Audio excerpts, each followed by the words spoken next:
stuck with me. We talked about it a little bit then, but I think it has to be addressed. But every time, even today, that we say performance, or we talk about low performing schools, virtually the only metric we have for that are standardized tests. And tests like PASS, EOC, EP, or SC Ready, or whatever we replace work keys with. It's not work keys anymore.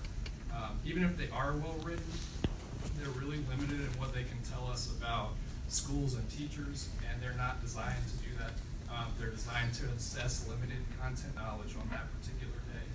So the only thing we can really compare is on this random set of information today, how did student A score versus student B? That's really valuable sometimes for diagnostic, but it doesn't really give us a lot to compare schools with districts. Yet Section 44 and other sections of the bill rely really heavily on those test scores and little else to make these huge decisions like, are we going to have a school takeover? Are we going to have a transformation school district?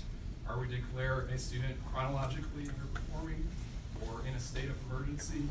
I think a big problem with that too is even if the tests were giving us the data that we need, and I think we all agree we need to know which schools are doing well and which schools aren't, but labeling them in that way, I think is just going to exacerbate the problem. We keep talking about the problem of teacher turnover and how we're going to retain teachers.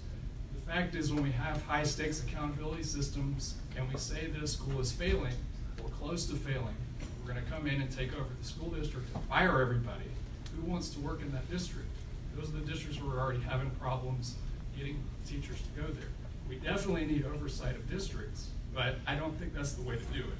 And in fact, a 5-year longitudinal study by Vanderbilt showed that the school takeover districts, like Tennessee's achievement school districts, did not show positive growth in student achievement. What did work was giving more support and funding to their existing LEAs. They call them I-zones there. And I know the Tennessee model is one that we've looked at a lot in this state. Georgia, I think, rightly decided they weren't going to go with that model. There is a way that the state can oversee education, come in, provide additional services, and I think the state does have a really important role to do that. The takeover districts just aren't supported by the research that we have right now. Just like the standardized tests we have, there's just an abundance of research that they're very narrow in what they can measure. They're highly biased in terms of socioeconomic and racial makeups of students, which means that generally we tend to identify districts with high levels of minority and low-income students as failing schools without really knowing what that means. And it's interesting that in the bill, only then, after they've performed badly on these tests, do we come in and we look at these other factors that we really should be looking at all along. Things that we've mentioned like mental health and other social issues, economics, graduation, those things don't become a big factor in our measurement until after they failed. So I think that's a big problem, especially with Section 44. There are better ways to assess, and as other people have said, I think that teachers and education researchers in the state are more than willing to help come up with those better forms of assessment.